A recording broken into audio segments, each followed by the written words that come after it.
Bonsoir à toutes, bonsoir à tous. Merci beaucoup à l'équipe du Forum des images pour cette deuxième invitation et pour leur leur confiance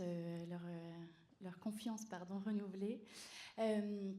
Lorsque l'équipe du Forum m'a contactée au sujet de l'âge d'or hollywoodien, au sujet de ce cycle sur l'âge d'or hollywoodien, moi qui suis donc spécialiste des représentations LGBT, j'ai tout de suite pensé, par facilité, mais à ce code de censure qui se met en place dans les studios hollywoodiens entre les années 30 et la fin des années 60. Et le sujet de ce cours était assez facilement trouvé. En tout cas, le point de départ de ce cours était assez facilement trouvé pour moi. Là où j'ai rencontré un problème, qui n'en est pas vraiment un, c'est qu'il existe déjà un film, un documentaire qui a été projeté hier soir ici au Forum des images.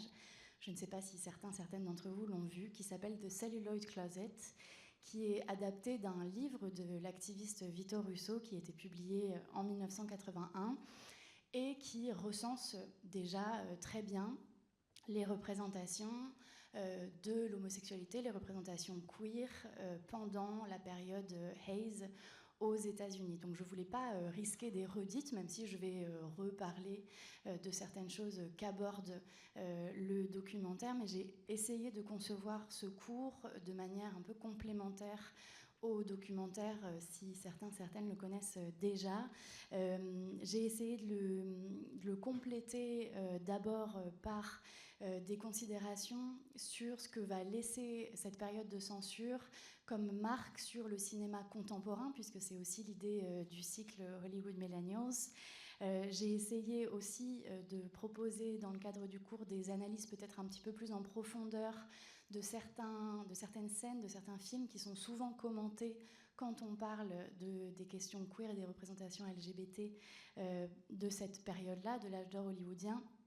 Et puis, ce sera une partie peut-être un petit peu plus théorique, j'irai assez rapidement dessus, mais je voulais aussi parler de ce que faisait cette expérience de la censure sur l'expérience du spectateur et de la spectatrice, et en particulier des spectateurs queer eux-mêmes. Donc c'est comme ça que j'ai réussi à négocier avec l'existence de ce très bon documentaire. Je voudrais prendre une seconde pour expliciter le titre que j'ai choisi, donc les dessous queer de l'âge d'or hollywoodien. Je parle de dessous queer d'abord parce que les dessous queer c'était un titre un peu affriolant, un peu aguicheur.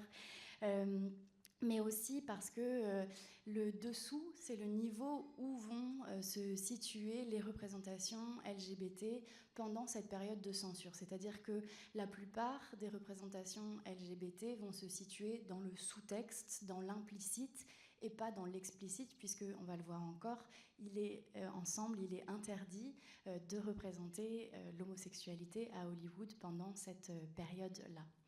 J'explicite très vite queer, j'ai utilisé queer ici plutôt comme un mot parapluie pour parler de tout ce qui est transgression des normes de genre, transgression des normes sexuelles. On va voir que ça va ensemble à ce moment-là.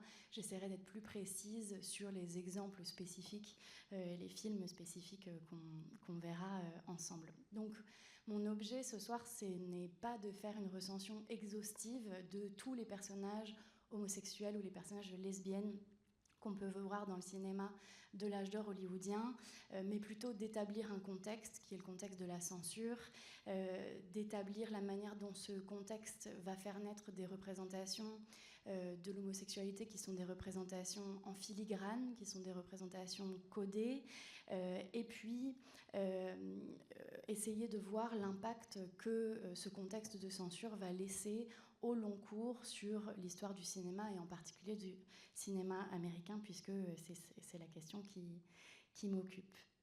Donc je commence cette mise en place du contexte par vous parler de la période pré-code. Donc évidemment, le nom pré-code a été choisi a posteriori. On appelle cette période pré-code par contraste avec la période suivante qui est la période du code.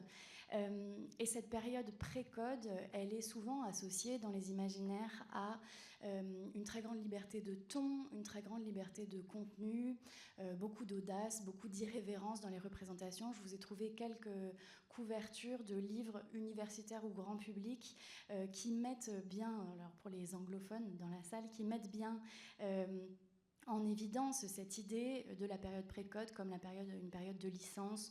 On a Hollywood's Untamed Era, donc Hollywood débridé, Hollywood interdit, on a la notion de péché, et on vend souvent cette période du pré-code avec cette espèce de parfum de scandale comme une période excessivement irrévérencieuse. Pour la question qui nous intéresse aujourd'hui, donc qui est celle de l'homosexualité, c'est vrai qu'il existe à la fin des années 20, au début des années 30 au cinéma, une certaine flexibilité, un certain jeu possible sur les normes de genre et sur les normes sexuelles. Ça va se déployer de manière différente selon qu'on parle d'homosexualité masculine ou d'homosexualité féminine.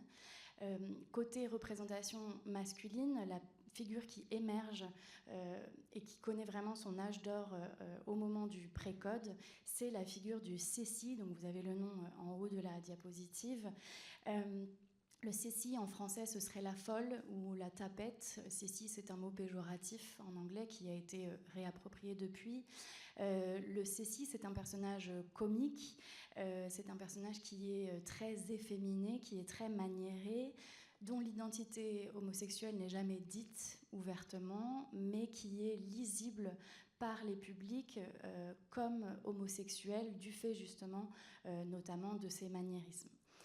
Il y a les maniérismes, mais il y a aussi tout un tas de signes qui vont venir symboliser l'homosexualité de ces personnages et que, encore une fois, le public est capable de lire, capable de reconnaître. Dans mon domaine à moi, qui sont donc les études culturelles, cultural studies, on parle d'encodage. C'est vraiment ce procédé par lequel on va venir cacher dans le texte des symboles, des signes ici de l'homosexualité. Donc, certains de ces signes sont assez transparents, même encore aujourd'hui pour nous, pour le spectateur contemporain. Par exemple, ici, dans un film de 1934 qui s'appelle La joyeuse divorcée, on a un dialogue entre un mari jaloux et le personnage de Tonetti, qui est un personnage classique de Cécile. Et dans le dialogue, Tonetti rassure ce mari jaloux en lui disant « Your wife is safe with Tonetti, he prefers spaghetti ». Donc votre femme ne risque rien avec Tonetti, il préfère les spaghettis. Ici, la métaphore, je pense, est encore opérante, encore lisible, même pour nous aujourd'hui. Il va y avoir aussi des codes qui sont plus difficilement interprétables à moins d'être initiés, à moins de connaître ces codes culturels particuliers. Parmi les signaux récurrents qu'on retrouve à l'époque qui signifient l'homosexualité, il y a toute référence à la couleur violette, ou plus précisément lavande, qui est historiquement associée à l'homosexualité, ou la présence ou la référence à certaines fleurs. Alors soit qu'on les voit à l'écran, à la boutonnière par exemple, ou dans le champ, soit qu'on en parle, en particulier les gardénias et les pensées. Et pensée en anglais se dit pansy, et pansy c'est un mot d'argot pour dire homosexuel. Donc la présence de la fleur va venir connoter l'homosexualité du personnage. Autre possibilité d'encodage, autre signe qu'on retrouve à cette période-là, donc toujours dans le précode sur le personnage de Cécile, ça va être de jouer sur l'onomastique, donc sur les noms et les prénoms des personnages. Ici, on a donc un personnage de haute société, un film de George Cukor de 1933, et on a déjà un personnage qui est un personnage de Cécile. Il porte du maquillage, il est extrêmement maniéré, donc on comprend quand on le voit à l'écran, je n'ai pas le temps de vous montrer l'extrait, mais je vous demande de me croire, on comprend quand on le voit à l'écran qu'il est supposé être homosexuel. Et ce personnage s'appelle Ernest. Et là, c'est ce que je disais sur les codes qui peut-être sont plus difficiles à saisir. Ernest, encore une fois, c'est un mot d'argot pour dire homosexuel. Donc le prénom va venir confirmer cette lecture possible de l'homosexualité du personnage. Donc ces personnages de Cécile, ils sont compris à l'époque de la diffusion de ces films, ils sont compris par les publics comme étant homosexuels. Ça ne les empêche pas, par ailleurs, de pouvoir être liés à des intrigues hétérosexuelles. Par exemple, Tonetti, qui préfère les spaghettis, dont je vous ai parlé il y a quelques instants, est marié à une femme dans La Joyeuse divorcée, et on retrouve parfois des personnages de Cécile dans des intrigues, dans des dynamiques de séduction avec des femmes. Je le précise parce que ça permet peut-être de nuancer un peu cette idée du précode comme étant une période où on peut tout représenter. L'homosexualité reste un tabou et elle n'est pas représentée frontalement ou directement à l'écran, même avant la mise en place du code de censure. Je vous le disais, c'est un peu différent pour l'homosexualité féminine, en tout cas pour ce qui est de suggérer l'homosexualité féminine, qu'on va avoir moins besoin de neutraliser par le comique pendant le précode. Donc les personnages de Sissi sont des personnages comiques, mais le personnage de la lesbienne n'est jamais un personnage comique dans le précode, en tout cas très rarement à ma connaissance. Et on va pouvoir se permettre plus d'audace dans les représentations. On va pouvoir se permettre d'ouvrir beaucoup plus la porte à la possibilité d'une lecture lesbienne de certains personnages. Une des scènes les plus emblématiques des audaces que se permet le précode sur l'homosexualité féminine, c'est une scène de Cœur brûlé, donc un film de 1930 de Joseph von Sternberg, où Amy, interprétée par Marlène Dietrich, se produit dans un cabaret, et c'est le premier extrait qu'on va regarder ensemble.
dans Cœur brûlé, on retrouve le procédé principal d'encodage de l'homosexualité féminine, qui est le travestissement. En fait, le travestissement suggère la déviation aux normes de genre, et la déviation aux normes de genre va automatiquement, à ce moment-là, suggérer une déviation aux normes sexuelles. Donc le simple fait qu'on voit ici Marlène Dietrich dans un costume masculin va venir ouvrir la possibilité de lire ce personnage d'Amy comme un personnage lesbien. Il y a un travestissement dans le costume, bien évidemment, mais aussi, on remarque dans l'extrait que je vous ai montré la manière dont elle se meut dans l'espace, la manière dont elle bouge. Il y a dans cette manière de bouger une assurance, une nonchalance qui emprunte beaucoup à une assurance très masculine. Vous avez remarqué peut-être sa manière de s'asseoir, donc un peu à cheval sur une rambarde, ce qui n'est pas du tout une manière appropriée de s'asseoir pour une femme. La manière dont elle relève la jambe de son pantalon, qui sont des gestes qui empruntent à un répertoire gestuel masculin et qui viennent aussi faire planer un doute, un trouble dans le genre sur ce personnage d'Amy. On le voit dans l'assistance, les personnages, les gens qui assistent à cette performance sont d'abord scandalisés et puis finalement ils sont séduits. Et ce personnage séduit, on le voit, les hommes comme les femmes. Elle séduit les hommes alors qu'elle est habillée en homme. Donc là aussi on a un trouble qui est jeté dans les attirances sexuelles. Et puis elle séduit les femmes et la scène se solde sur un baiser lesbien, donc avec beaucoup plus d'audace que ce qu'on pouvait représenter entre deux hommes au même moment. Ici on a une représentation qui est quand même crédible, une lecture qui est crédible de la possibilité qu'Amy soit lesbienne, à minima bisexuelle. Néanmoins, dans le reste du film, Amy va tomber folle amoureuse d'un homme. C'est généralement le cas dans les films hollywoodiens. Elle va d'ailleurs, dans la suite du film, revêtir un costume beaucoup plus féminin. Et le film va donc se clore sur un retour à l'hétérosexualité et refermer peut-être cette parenthèse d'une lecture possible d'Amy en personnage lesbien. Néanmoins, je crois, mais c'est peut-être mon biais de spécialiste des questions LGBT, que cette scène-là en particulier a marqué les esprits, que c'est une scène qui reste à l'esprit quand on pense à ce film Cœur brûlé, et que donc la possibilité du lesbianisme est bien là dans le film.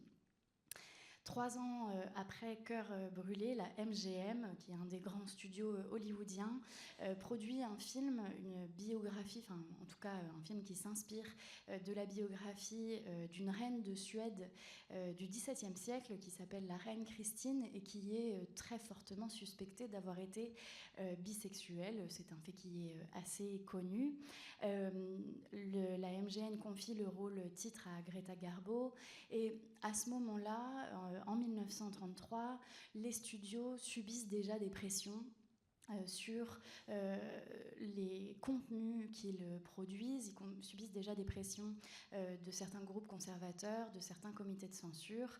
Et à l'annonce de la réalisation du film La Reine Christine, William Hayes, dont on va bientôt entendre parler, mais qui est donc le président de l'association des producteurs et des distributeurs de films aux États-Unis, prévient les producteurs qu'il ne tolérera pas une seule référence au lesbianisme dans le film La Reine Christine. C'est une instruction que les producteurs vont ignorer royalement, puisque je ne peux pas vous montrer un extrait, ce serait trop long, mais voilà comment se saluent la reine Christine et sa femme de chambre Eba, dans une salutation qui ne me semble pas très amicale. Donc on a, et bon, à plusieurs autres moments dans les dialogues, on a vraiment ce jeu, ce pied de nez qui est fait au censeur par les producteurs qui très visiblement se fichent un peu des interdictions qui leur sont faites à ce moment-là. Pour autant, dans La Reine Christine aussi, la reine finit par s'enticher d'un homme par abandonner Eba, elle abdique le trône pour pouvoir vivre sa très grande histoire d'amour avec Antonio. Alors, par curiosité, j'ai vérifié et la reine Christine a effectivement abdiqué du trône de Suède, mais pas du tout pour suivre un homme. Donc, c'est vraiment une invention à ce moment-là des studios sur cette histoire de la faire, encore une fois, finir avec un homme sur une clôture hétérosexuelle de la narration. À partir de 1934, la censure qui avait déjà commencé à s'installer à Hollywood va devenir beaucoup plus stricte. Les grands studios, donc Warner Bros, Paramount, Metro-Goldwyn-Mayer et 20th Century Fox, adoptent ce qu'on appelle le Motion Picture Production Code, qui est le plus souvent appelé Code Hayes, du nom de William Hayes, et je l'appellerai Code Hayes dans la suite de ce cours. Alors le code Hayes, c'est un code d'autocensure, c'est-à-dire que ce n'est pas une censure qui vient du gouvernement, on ne parle pas d'une censure étatique. En fait, le code Hayes, c'est une mesure qui est prise par les studios eux-mêmes pour se prémunir d'une censure et d'interdiction qu'ils voient venir, puisque depuis les années 1920, certains groupes conservateurs, des associations catholiques, mais aussi des groupes de femmes, font pression sur Hollywood et s'inquiètent du contenu qu'ils jugent amoral des films hollywoodiens de la période qu'on appelle maintenant le pré-code et du mauvais exemple qui est donné aux spectateurs par cet art qui commence à devenir un média de masse. Donc les studios vont adopter un code de censure, un code d'autocensure pour éviter la censure a posteriori, pour éviter de voir leurs films boycottés au moment de la diffusion, voire être interdits de diffusion à cause de comités de censure étatiques au niveau des États, donc des comités de censure locaux. Concrètement, le code va se présenter comme une liste de sujets à soit ne pas aborder du tout, soit aborder avec beaucoup de sensibilité. Et parmi les sujets qui ne doivent pas être abordés, parmi les choses qu'on ne peut pas montrer à l'écran, il y a le blasphème, il y a les grossièretés, donc on ne peut pas dire de grossièreté dans les dialogues, il y a les relations mixtes, donc les relations entre Africains, Américains et Blancs notamment, et puis pour la partie qui nous intéresse, vous l'aurez compris, il y a l'homosexualité, que le code n'appelle jamais homosexualité, mais que le code appelle la perversion sexuelle, ou l'amour impur. Et ce sont des mots qui indiquent très clairement qu'on parle d'homosexualité. Alors le code, on le trouve assez facilement sur Internet, il est conservé en archives et numérisé. Je vous ai trouvé un extrait d'un journal de l'industrie hollywoodienne qui précise un peu les règles du code, et je vous l'ai traduit sommairement. Donc, dans le cas de l'amour impur, cet amour que la société a toujours considéré comme mauvais et qui a été interdit par la loi divine, les points suivants sont importants. L'amour impur ne doit pas être présenté comme attrayant et beau, il ne doit pas faire l'objet de comédie ou de farce, ni être traité comme un sujet de rire. Il ne doit pas être présenté de manière à susciter la passion ou une curiosité malsaine chez le public. Il ne doit pas être présenté comme juste et acceptable. En général, il ne doit pas être décrit en détail, ni dans sa méthode, ni dans sa manière. Donc on ressent vraiment une inquiétude d'une influence néfaste de la représentation de l'homosexualité sur les publics. L'idée, c'est vraiment de ne pas donner envie au public d'adopter ce mode de vie, si on veut reprendre la rhétorique de l'époque. Pour autant, même si le code va tenter d'étouffer, d'interdire les représentations de l'homosexualité, les homosexuels ne vont pas disparaître tout à fait du grand écran. Et pour contourner la censure, les cinéastes vont devoir adopter deux solutions. Enfin, l'une des deux solutions, mais les deux sont parfois compatibles. La première, c'est condamner très fermement l'homosexualité pour qu'elle puisse, la représentation de l'homosexualité pour qu'elle puisse passer les comités de censure. Soit, deuxième manière, d'encoder encore plus l'homosexualité dans le texte, c'est-à-dire la faire passer encore plus dans le sous-texte, adopter des signes encore plus subtils qui puissent être compris peut-être par les publics, mais qui passent sous le radar des censeurs qui n'étaient pas toujours très aptes à comprendre les codes culturels de l'époque. Donc première option possible, la condamnation de l'homosexualité, c'est la seule manière de dire vraiment l'homosexualité pendant le Code Hayes. À ce moment-là, la solution qu'on adopte le plus souvent, c'est de conduire le personnage gay à une mort certaine, si possible douloureuse, puisque l'idée c'est de ne surtout pas donner envie au public de se livrer à ses pulsions homosexuelles. Et c'est le cas par exemple de ce film Soudain l'été dernier, un film de Joseph Mankiewicz adapté d'une pièce de théâtre de Tennessee Williams, dans lequel une mère, jouée par Katharine Hepburn, cherche par tous les moyens dont elle va essayer de faire lobotomiser sa nièce Catherine, jouée par Elizabeth Taylor, à cacher l'homosexualité de feu son fils Sébastien. Sébastien est mort au moment où se déroule l'intrigue, ce qui est pratique car ça permet déjà de ne pas montrer un homosexuel, et donc c'est déjà une manière de contourner la censure que d'avoir un personnage homosexuel qui est déjà mort au moment où commence l'intrigue. Alors, l'homosexualité de Sébastien, elle n'est jamais nommée vraiment dans le film, mais elle est signifiée partout. Lorsque la mère parle de Sébastien, elle parle souvent de sa vulnérabilité, elle parle de sa très grande sensibilité, elle insiste sur le fait qu'il était un artiste, et tout ça, ce sont des codes pour parler de l'homosexualité, pour signifier l'homosexualité de son fils. L'onomastique, donc cette question des prénoms, va jouer aussi un rôle ici, puisque Sébastien, c'est une référence peut-être à Saint Sébastien, qui est un saint qui a été réapproprié comme une icône gay. Donc le fait d'appeler ce personnage homosexuel Sébastien est peut-être aussi un signe de son homosexualité. Et puis, vers la fin du film, Catherine, donc la cousine, va finir par se rappeler qu'elle et la mère de Sébastien avant elle ont joué le rôle d'appât pour Sébastien. Il les a utilisés comme appât pour attirer des très jeunes hommes à lui. Alors, je dis très jeunes hommes, mais en réalité, ça a été plutôt déformé comme ça, puisque c'est en fait des jeunes hommes. Donc, on comprend, encore une fois, que Sébastien est homosexuel. Elizabeth Taylor dit « We procured for him », donc on lui a procuré des hommes. Il n'est jamais dit ce que Sébastien faisait avec ces hommes, mais on le comprend quand même, et c'est le maximum, le niveau d'explicitation maximum auquel on peut aller à ce moment-là. Comme Soudain l'été dernier parle de manière assez explicite d'homosexualité, comme il thématise la question de l'homosexualité, l'homosexualité doit être punie, et dans les dernières minutes du film, Catherine, donc la cousine de Sébastien, se remet d'une amnésie traumatique. Elle ne se rappelait plus comment Sébastien était mort, et elle s'en remet et elle relate les circonstances de la mort de son cousin. On regarde la scène tout de suite. He tried to escape from those streets.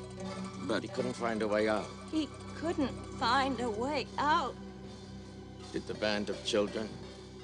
When he tried to escape from those streets, down those little side streets, between the buildings, they came from everywhere. So the only way was up. The only way was straight up. Up those steep white streets, and the sun that was like a great white bone of a giant beast that had caught on fire in the sky. And Sebastian kept running straight up. I don't know how he still ran. He never ran, but he ran and he ran and he ran where it was whiter and emptier. What was emptier? The light, the sky and the light. Those steep white streets in the sun, and everything blazed white and empty. Where did those streets lead to? Nowhere. He never reached. He never reached the end. They stopped nowhere, never. Except at the very top of the hill, something, a place, a ruin, broken stones, like what? Like the entrance to a ruined temple. Some ancient ruined temple which he entered, and they overtook him There in that... And you, Catherine, what did you do then? I heard Sebastian scream. He screamed just once.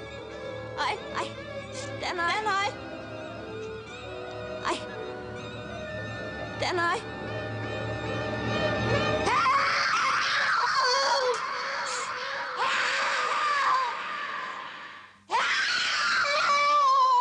And then? I ran. They let me run. They didn't even see me. Run where? Down. The waiters, police, people ran out of buildings back up to where Cousin Sebastian.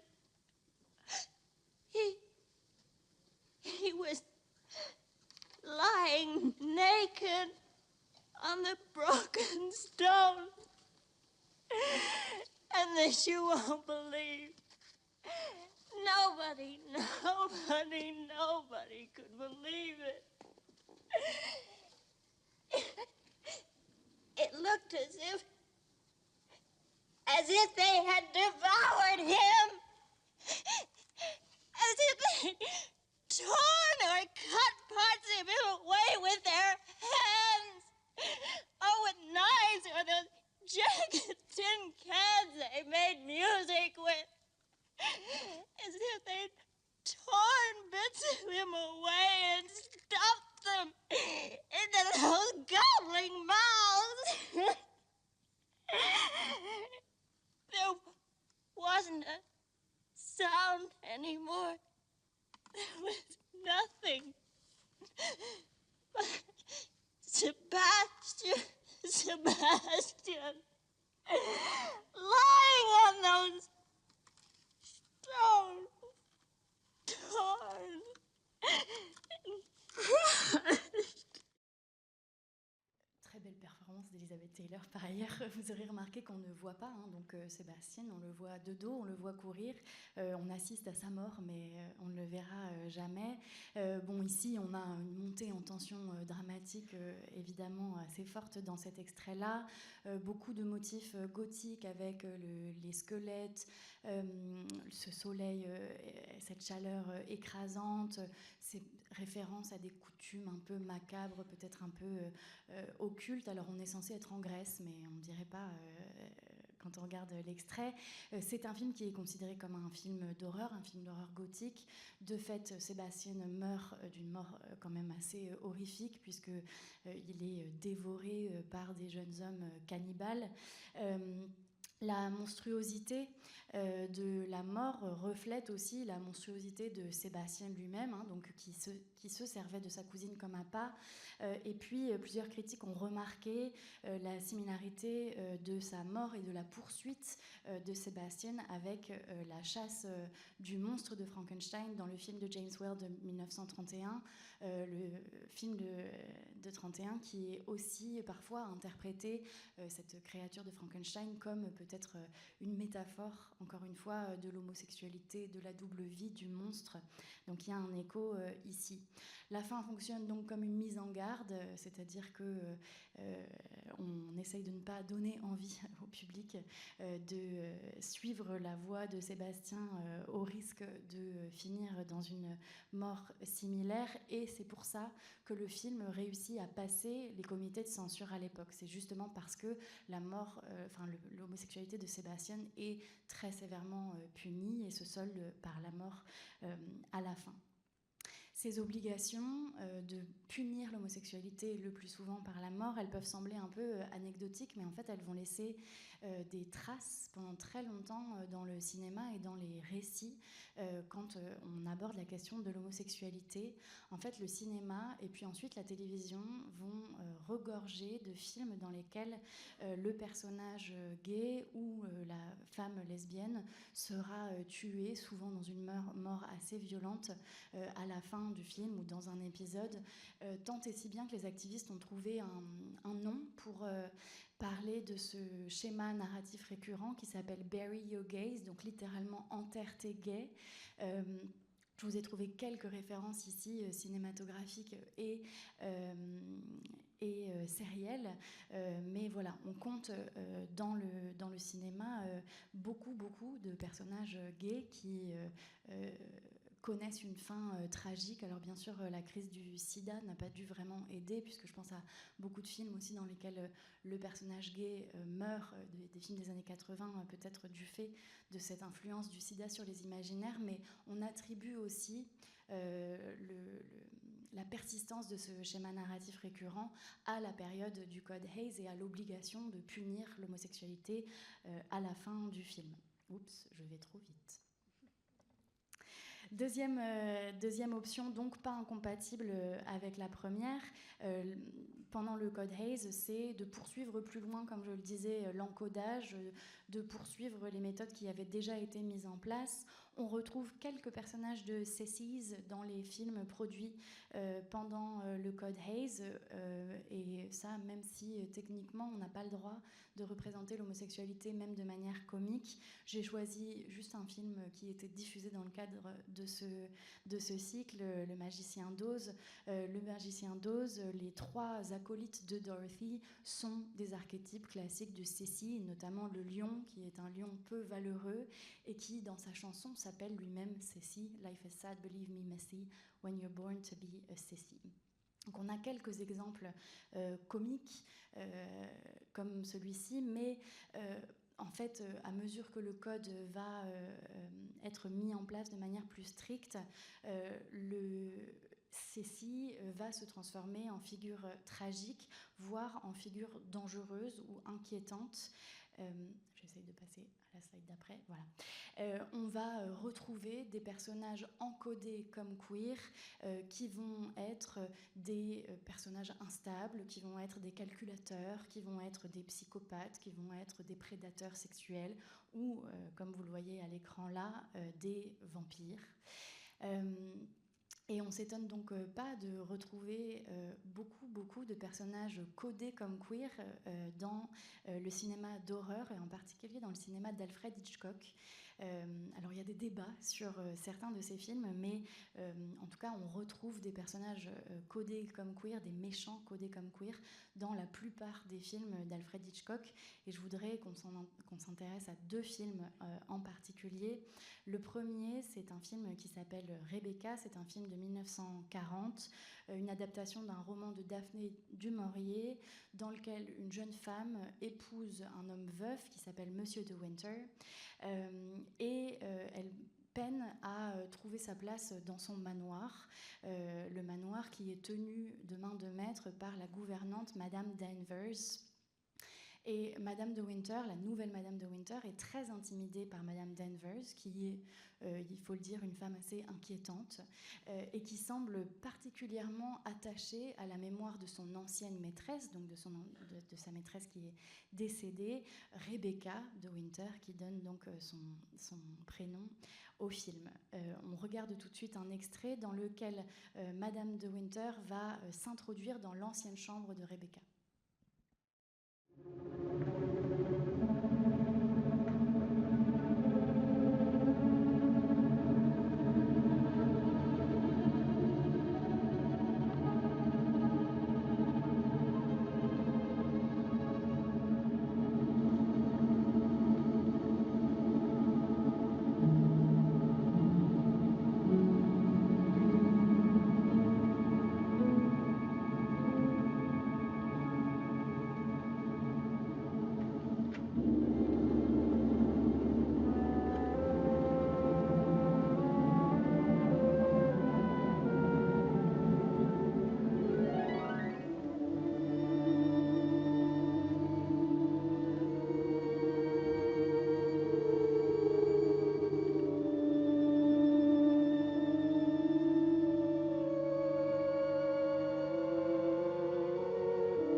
wish anything, madam?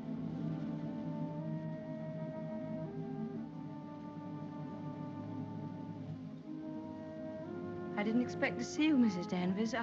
I noticed that the window wasn't closed, and I came up to see if I could fasten it. Why did you say that? I closed it before I left the room. You opened it yourself, didn't you?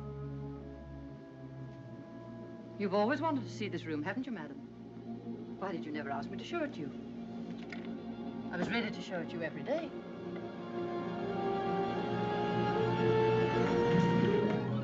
It's a lovely room, isn't it? Loveliest room you've ever seen. Everything is kept just as Mrs. De Winter liked it. Nothing has been altered since that last night. Come, I'll show you her dressing room. This is where I keep all her clothes. You would like to see them, wouldn't you?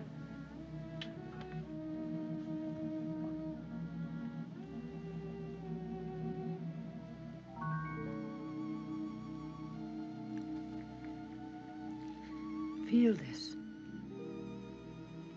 It was a Christmas present from Mr. De Winter.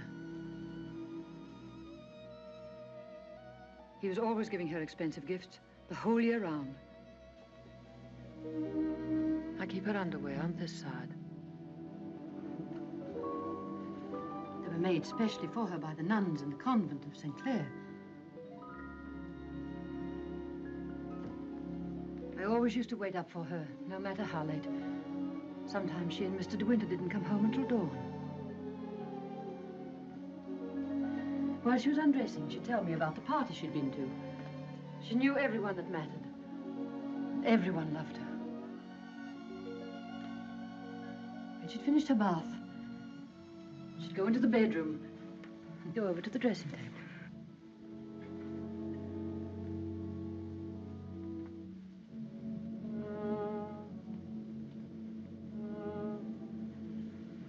Oh, you've moved her brush, haven't you?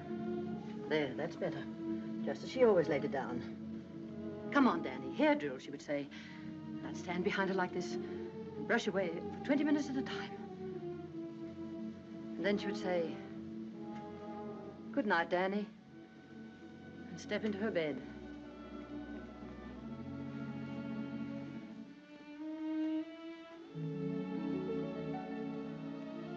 I embroidered this case for her myself, and I keep it here always.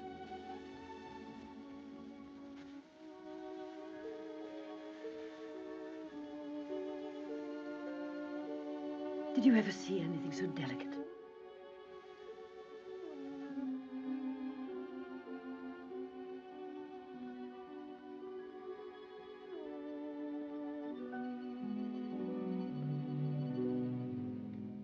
Look. You can see my hand through it.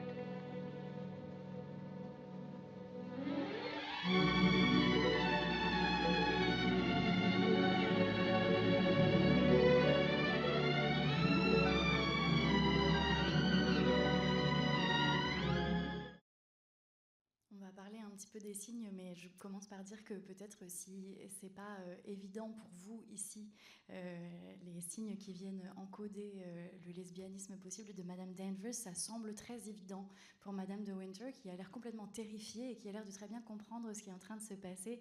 On va quand même les passer en revue ensemble. Alors déjà, Madame Danvers, dans le reste du film, au début du film, c'est quelqu'un de très placide, c'est quelqu'un de très froid et on la voit ici complètement transformée. Elle s'anime lorsqu'elle parle de Rebecca, son ancienne maîtresse.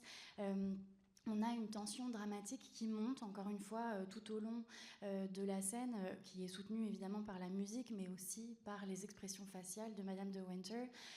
Cette tension dramatique, en fait, elle correspond à l'intensité des émotions qu'on comprend que Madame Danvers ressentait pour Rebecca.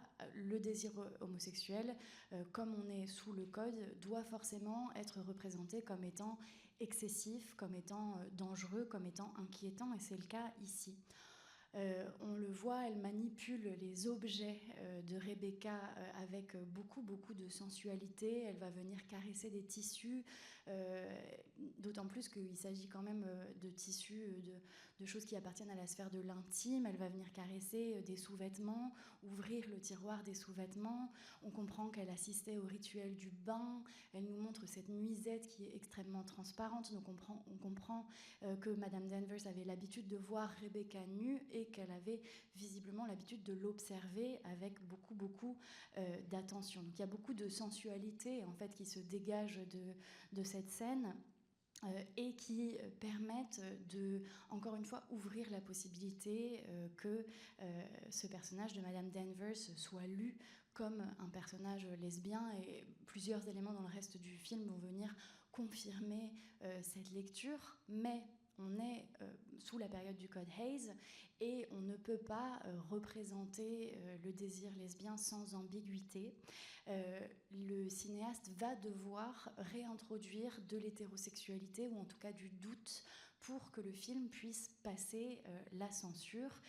Il le fait de plusieurs manières. Moi, ce qui me frappe dans cet extrait, je ne sais pas si vous avez remarqué, c'est cette énorme photo de Monsieur de Winter sur la coiffeuse de Rebecca. Cette photo qui pour moi est de taille complètement disproportionnée, qui est un peu incongrue, qui en fait apparaît à l'écran au moment où se manifeste le désir de Madame Danvers pour son ancienne maîtresse. Alors peut-être que c'est une manière pour le cinéaste à ce moment-là, pour Hitchcock, de réintroduire ce couple hétérosexuel, de rappeler que Rebecca est hétérosexuelle. Peut-être que c'est un signe de la surveillance de Monsieur de Winter sur Rebecca, qui était une femme qui est décrite comme une femme très libre et dont peut-être il avait sur laquelle peut-être il avait des suspicions. Et peut-être que c'est aussi, moi je le vois comme ça, un pied de nez, puisque encore une fois je trouve la taille de cette photo complètement disproportionnée, que c'est un pied de nez au censeur, que c'est un jeu avec le public qui sera capable de s'apercevoir de cette espèce d'incohérence et de lire entre les lignes l'homosexualité de Madame Danvers. C'est la dernière chose en fait qui m'intéresse dans cet extrait, cette question du jeu avec le public, et ici en particulier du jeu avec les attentes du public, avec la volonté de savoir du public, puisque devant le film, on est forcément saisi par cette espèce de désir de comprendre ce qui se cache derrière cette espèce de fascination que Madame Danvers a pour sa maîtresse qui est donc décédée. En fait, on souhaite, en tant que spectateur, savoir ce qui se cache derrière le rideau, savoir ce qui se cache derrière la porte de la chambre, qui nous est montré plutôt dans le film déjà, dans cette espèce de plan fixe, un peu mystérieux, et qui, bon là c'est ma marotte personnelle, mais qui pour moi est un symbole du placard, donc vraiment la métaphore de la dissimulation de l'homosexualité. Et Hitchcock vient jouer avec cette attente, vient jouer avec notre désir de savoir ce qui se trame derrière cette relation entre Madame Danvers et Rebecca, qui, encore une fois, c'est bien pratique, est morte. Donc on ne pourra jamais voir le désir lesbien en action. Dans le dialogue aussi, on va jouer avec cette attente-là. On pourrait lire de cette manière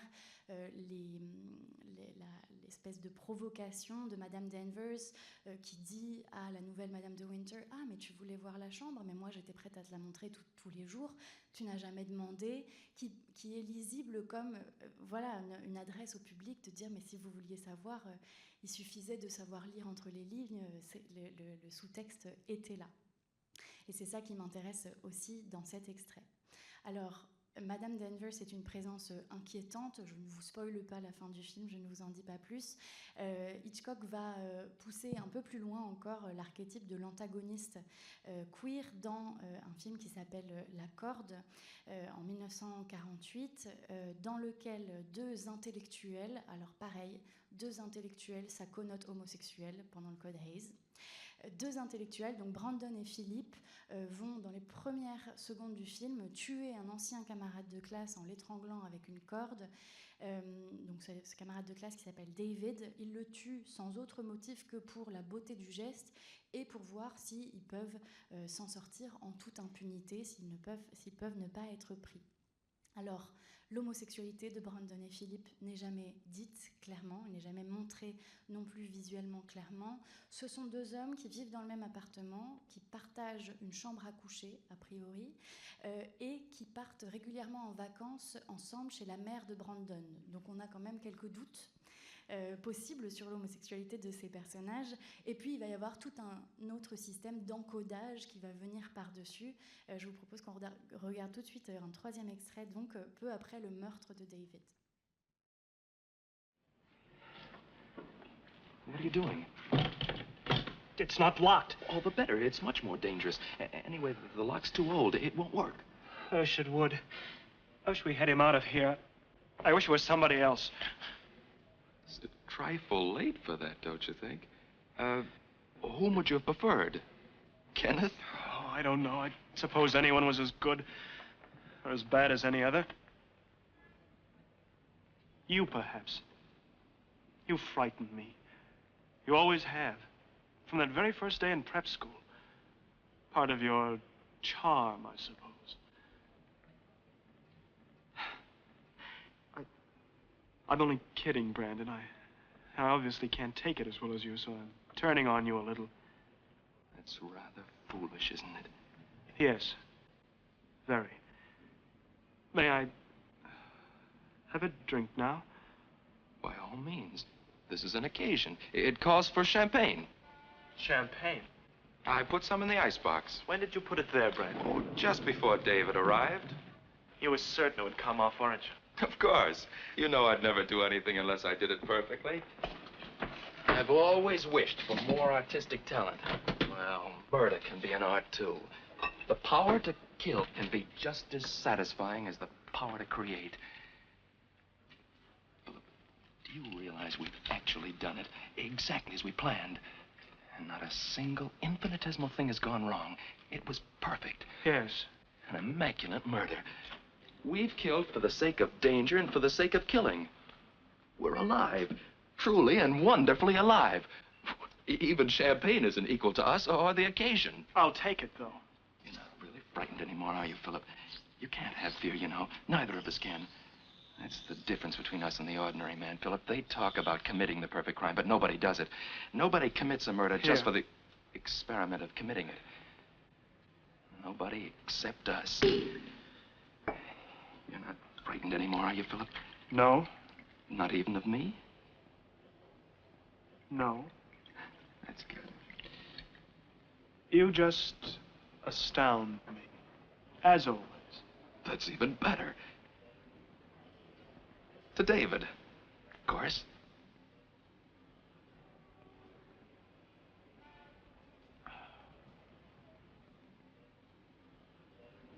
Brandon, how did you feel? When? During it? I don't know, really. I don't remember feeling very much of anything. Until his body went limp. And I knew it was over. And then? Then I felt tremendously exhilarated. How did you feel? Oh, Brandon, you don't think the party's a mistake, do you? No, the party's the inspired finishing touch to our work. It's more, it's the signature of the artist. Not having it would be like, Painting the picture and not hanging it? I don't think that's a very good choice of words. It may turn out to be a little too choice, thanks to the party. Oh, rot. This party will be the most exciting ever given. With these people? They're a dull crew, all right. The Kentleys couldn't be duller if they tried. But we did have to have them. After all, they are David's mother and father. That doesn't make them any easier to talk to. Oh, don't worry. Janet will be buttering them up, poor girl. She's banked everything on hooking David. Somehow, I don't think she's going to succeed. Do you? No. Somehow I don't. Well, she can switch back to Kenneth tonight. You must admit it was most considerate of me in view of recent events to provide...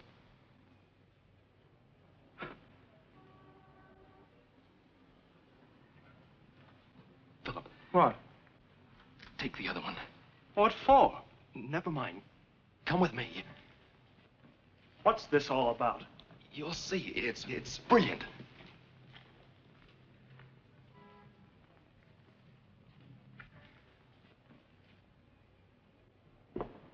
What the devil are you doing?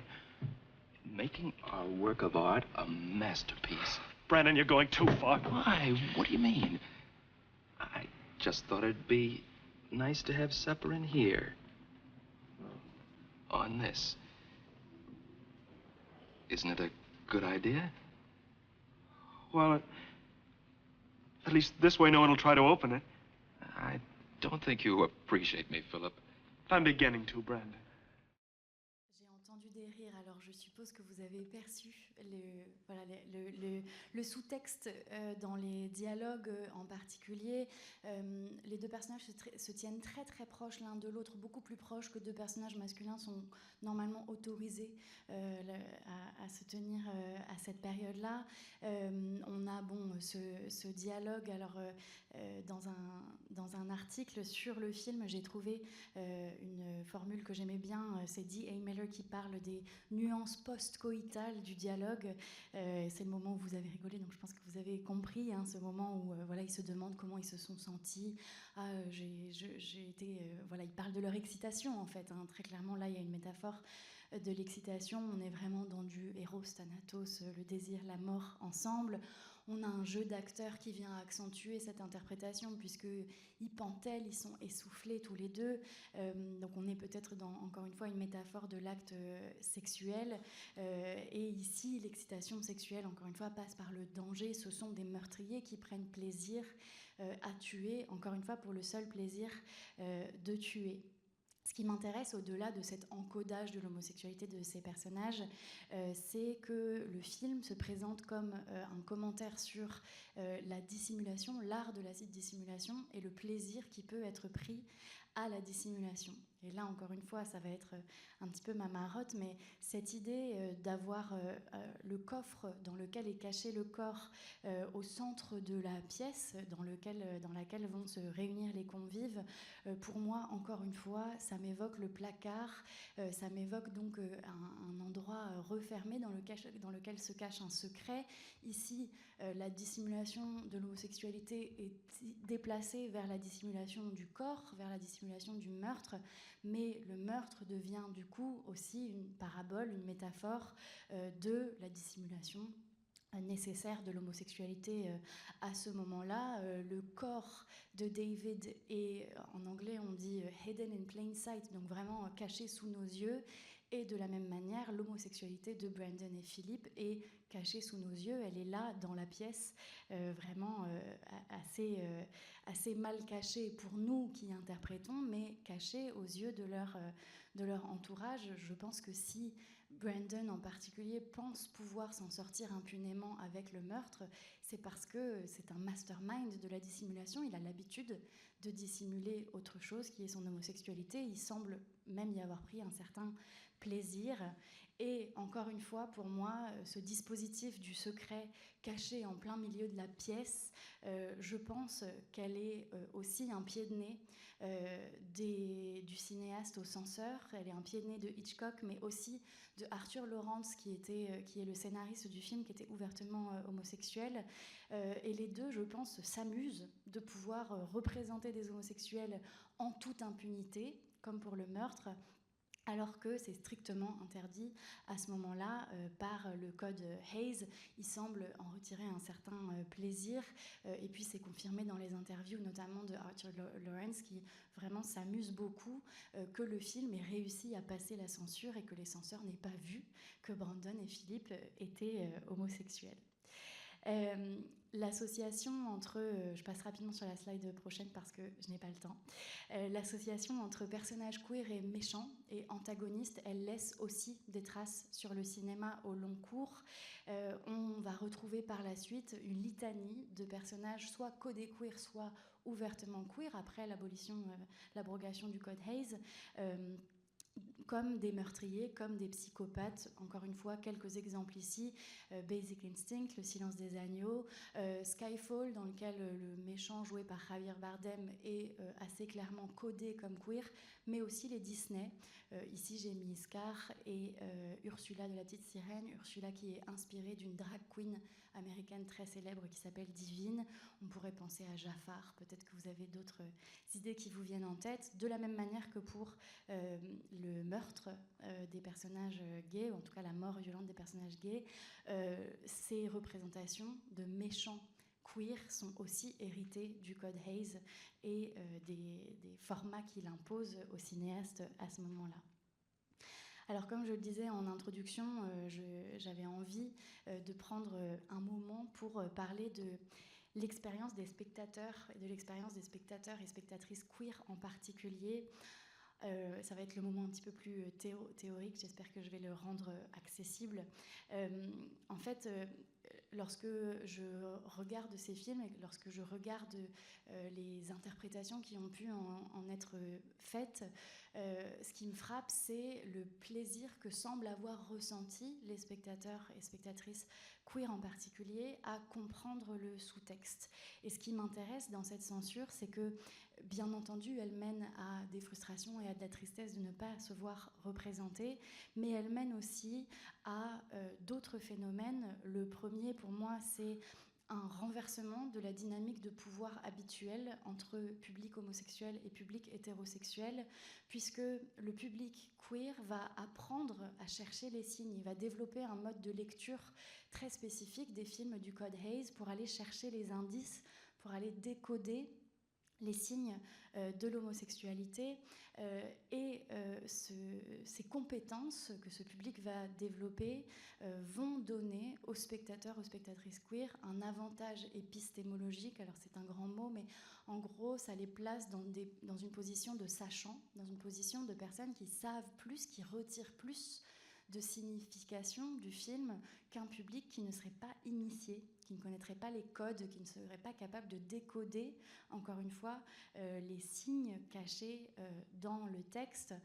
Et pour moi, du coup, il y a un rapport, une inversion du rapport de pouvoir habituel. Et puis, il y a la question de la complicité qui se crée entre les cinéastes, par exemple Hitchcock, comme j'ai essayé de le montrer ici, et les spectateurs queer qui sont du coup au parfum, qui sont au courant, ce qui, encore une fois, leur confère une position privilégiée en fait dans l'acte de réception par rapport à des publics qui ne seraient pas capables de comprendre ces sens et donc d'établir ce lien de complicité. La deuxième chose qui m'intéresse dans l'expérience du spectateur et de manière plus large dans ce que crée la censure, c'est que puisque tout doit passer par la connotation, puisque tout doit passer par l'implicite, il y a un effet pervers, il y a un effet contaminateur qui est que, et là j'ai repris encore une fois l'article de D.A. Miller qui parle très bien de ce phénomène-là, qui écrit « Si la connotation a l'avantage de rendre l'homosexualité quasi impalpable, elle présente l'inconvénient corrélatif de tendre à faire surgir son spectre partout. » Et en fait, pour le dire autrement, si l'homosexualité ne peut jamais être dite vraiment, elle est susceptible d'être partout. Si personne ne peut être homosexuel au cinéma, alors potentiellement tout le monde peut être homosexuel, puisque on ne peut pas représenter l'homosexualité ouvertement. Ça voudrait donc dire que peut-être tous les personnages en réalité sont homosexuels. Cette lecture, elle se valide assez bien avec La Corde, si certains d'entre vous connaissent le film en entier. On pourrait faire une lecture de David qui se fait tuer comme un personnage gay lui aussi, qui participe un peu malgré lui à un plan à trois un peu macabre. On pourrait aussi faire une lecture de Rupert, donc l'ancien professeur des Trois Hommes, comme gay. On nous dit dans le film que c'est lui qui est le plus susceptible de percer à jour le secret de Brandon et Philippe. On ne nous dit pas pourquoi, mais une des explications pourrait être que lui-même partage un secret et est capable donc de décoder ce secret-là. Donc après cette petite incursion très rapide théorique sur la question de l'expérience des spectateurs, je voudrais revenir au regard des cinéastes pour parler, comme je l'ai promis, un peu du cinéma contemporain, faire un peu des ponts avec le cinéma contemporain. Plusieurs cinéastes contemporains ont pu se réapproprier les codes de l'âge classique hollywoodien pour en sublimer l'esthétique, pour en emprunter les codes esthétiques dans leurs films, pour en emprunter parfois les codes génériques, donc les codes de genre, mais aussi parfois pour rendre explicite ce qui ne pouvait pas être montré dans les films de la période. C'est le cas du cinéma de Todd Haynes, dont les films rendent souvent hommage visuellement à l'âge d'or hollywoodien, mais qui va réinjecter dans son cinéma des réalités sociales qui ne pouvaient pas être montrées à l'époque. Je pense évidemment à Carol, qui met en scène une romance lesbienne dans les années 50, donc une image qu'on n'aurait pas pu voir au cinéma à ce moment-là. Je pense aussi à un autre film qui s'appelle Loin du paradis, qui est un hommage au cinéma de Douglas Sirk et en particulier à Tout ce que le ciel permet. Je vous ai mis quelques captures d'écran côte à côte. Très clairement, visuellement, il y a une référence, il y a un hommage dans le film. Tout ce que le ciel permet met en scène une relation interdite, en tout cas condamnable, entre une femme bourgeoise qui vit dans une banlieue cossue et son jardinier, donc conflit de classe, son jardinier Ron Kirby, qui est interprété par Rock Hudson. Haynes va conserver donc ce contexte des années 50, mais va y réinjecter des éléments absents du film, irreprésentables à l'époque, deux tabous majeurs, notamment le couple mixte, puisque dans le film de Haynes, c'est un Africain-Américain qui joue le rôle du jardinier, qui va donc être l'intérêt romantique du film et qui rend la relation inacceptable, donc un déplacement de la question de la classe à la question de l'identité ethnique, mais Loin du paradis va aussi représenter l'homosexualité. Donc encore une fois, visuellement, on a une proximité très, très, très forte entre les deux films. Dans Tout ce que le ciel permet, on a une scène de conflit entre les deux personnages qui se rendent compte qu'ils ne peuvent pas être ensemble. Et dans la scène de Loin du paradis, on a une scène de conflit entre cette femme et son mari qui s'avère être homosexuel et qui doit réprimer son homosexualité. Donc Haynes va vraiment expliciter des choses qui ne pouvaient pas l'être à l'époque au cinéma. Ici, le geste est particulièrement significatif quand on prend en compte que Rock Hudson, qui jouait donc dans Tout ce que le ciel permet, était lui-même placardisé, était lui-même un homme gay dont l'homosexualité a longtemps été cachée. Todd Haynes réutilise les codes du mélodrame. D'autres cinéastes vont réinvestir d'autres genres. Je pense notamment au genre du western avec Brokeback Mountain, Le secret de Brokeback Mountain de Ang Lee, qui va donc réinjecter la question homosexuelle dans le western. Plus récemment, à The Power of the Dog de Jane Campion. Qui donc sont des regards, encore une fois, contemporains, mais critiques du coup sur le cinéma de l'âge d'or hollywoodien, qui viennent réparer peut-être des torts qui ont été faits à ce moment-là au public homosexuel qui ne se sont pas vus représentés. Je vais faire des infidélités au cinéma, puisque à la base, moi, je suis plutôt spécialiste des séries, en tout cas, c'est mon premier amour, et vous parler d'une série qui opère un geste similaire de réinjection de ces questions-là, mais de manière beaucoup plus littérale. Je remercie Mathilde qui est là, qui m'a parlé de cet épisode. Je voudrais vous parler d'un épisode de Black Mirror. C'est un épisode de la dernière saison de Black Mirror qui s'appelle Hôtel Rêverie. Je vais essayer de vous expliquer de manière compréhensible le synopsis. Donc, dans cet épisode, une entreprise a développé une technologie basée sur de l'intelligence artificielle qui permet de produire des remakes de films classiques hollywoodiens en propulsant des acteurs contemporains dans le film. Donc l'acteur contemporain va être branché à une machine, va être propulsé dans un classique hollywoodien et va remplacer un des acteurs du film de l'époque. Tous les autres personnages du film sont persuadés qu'ils existent vraiment, et ils vont réagir aux péripéties qui se passent dans le film de la manière dont le script était écrit, sauf s'il y a une déviation, sauf si un événement vient perturber la narration. Dans cet épisode-là en particulier, l'entreprise produit un remake d'un film fictionnel qui s'appelle Hôtel Rêverie, qui est un classique des années 40, qui est une histoire d'amour entre le docteur Alex Palmer, qui est un homme blanc, hétérosexuel, et Clara.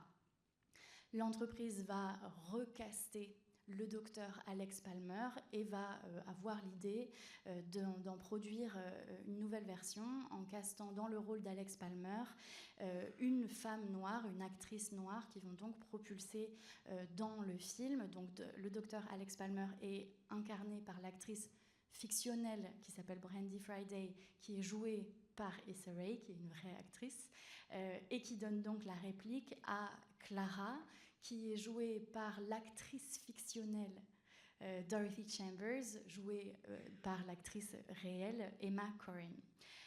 On apprend assez tôt dans l'épisode que Dorothy Chambers s'est suicidée après que des rumeurs sur son homosexualité ont circulé dans la presse, donc dans les années 40-50. On regarde un extrait ensemble. Le docteur Palmer ausculte Clara qui est tombée dans les escaliers dans la scène précédente. That was quite the fall you took. Maybe I should check to see if it's swollen? Well, go gently on me. I'll do my best.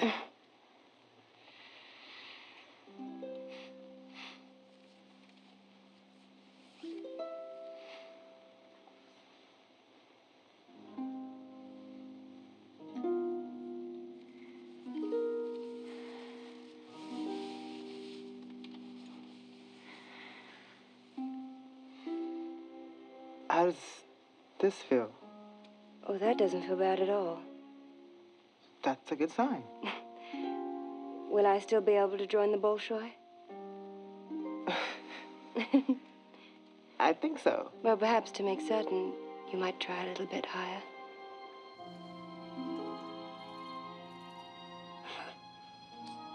Like here? That's good. How about here? Is that tender? Ever so tender. Tad fruitier than the original. That'll be the ice I ordered for the swelling. Second murder attempt imminent.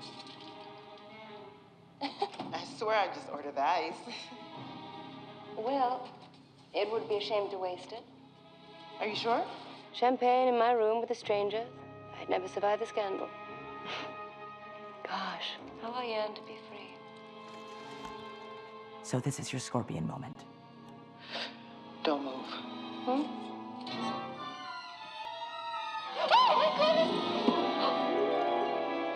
Oh, I daren't even think what might have happened if you hadn't been here. Oh, Alex.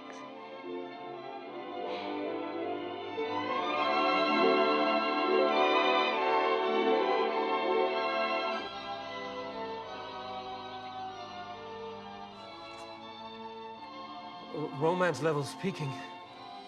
Yeah, that is peaking.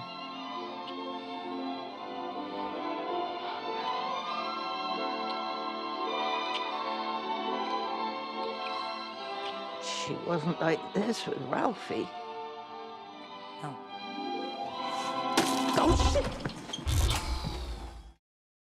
Donc là, on a une scène de séduction assez classique. Le personnage du docteur Palmer va venir secourir Clara, mais le remake remplace le couple blanc hétérosexuel traditionnel par un couple lesbien et en plus un couple mixte. Donc on va venir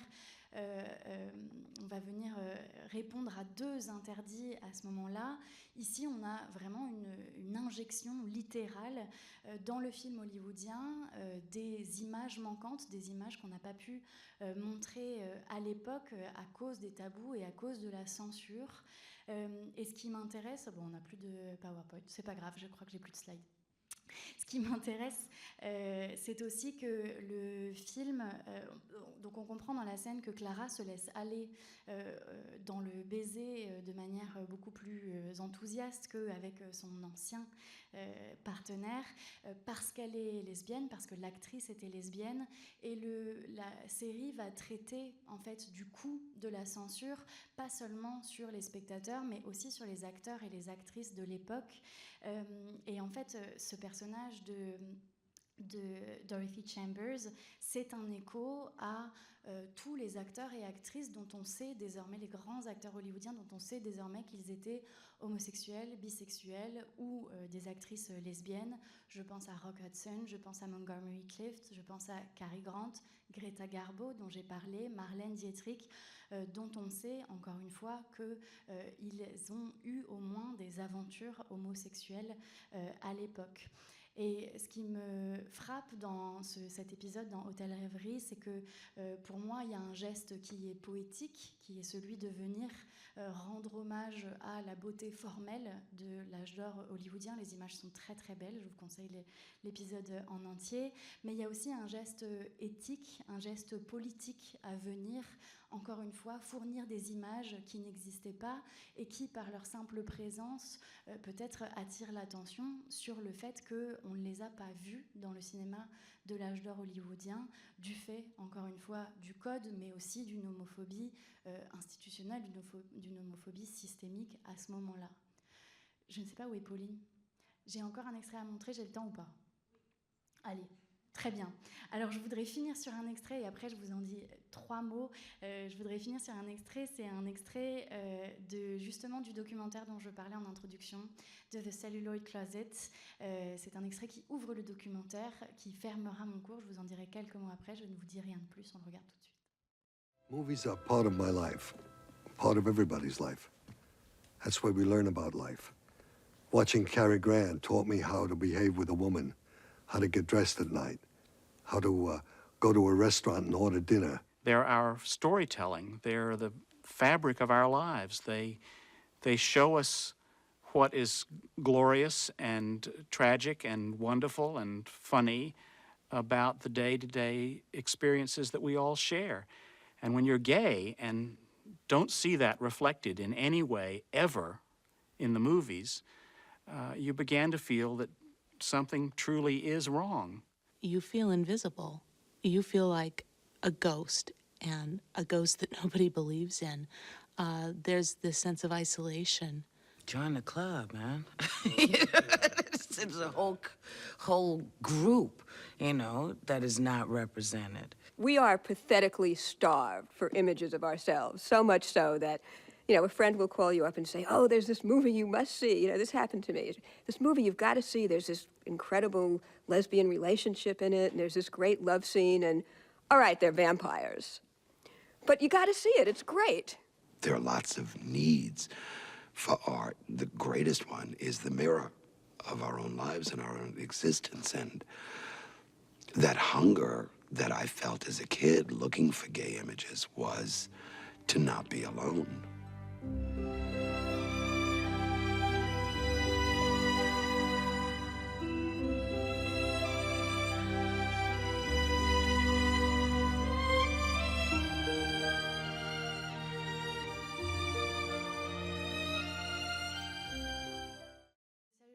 C'est un film qui est produit en 1995, une trentaine d'années après l'assouplissement et l'abrogation du code Hays. Moi, c'est une séquence qui me touche beaucoup. Et ce qui me touche dans cette séquence, c'est qu'on ressent chez les auteurs, chez les acteurs, actrices, chez les réalisateurs qui interviennent, ce besoin de se reconnaître, ce besoin de se voir représenté au cinéma, et on ressent aussi la douleur d'avoir vécu en ne se voyant nulle part pendant longtemps. Les contraintes du code, je l'ai dit, vont laisser des traces sur la manière dont on traite les personnages LGBT à l'écran. Elles vont laisser des traces formelles sur le cinéma. Je pense qu'elles ont aussi clairement laissé des traces sur la psyché des personnes LGBTQ+, sur la psyché des personnes queer qui ont dû grandir avec cette absence d'images dans lesquelles se reconnaître. Ça me tenait à cœur de finir sur sur ce rappel, puisqu'on est dans un contexte de très grande crispation sur les questions LGBTQ+, dans un contexte de remise en question des droits, dans un contexte où on entend beaucoup parler du wokisme dans les productions culturelles et du fait que maintenant on voit des homosexuels partout. Mais je voulais rappeler que pour les minorités dont on a nié l'existence pendant très longtemps, qu'on a effacé des imaginaires, ces représentations-là, ces représentations médiatiques ou culturelles, elles sont encore réparatrices, salvatrices, salutaires. Je vous remercie de votre attention.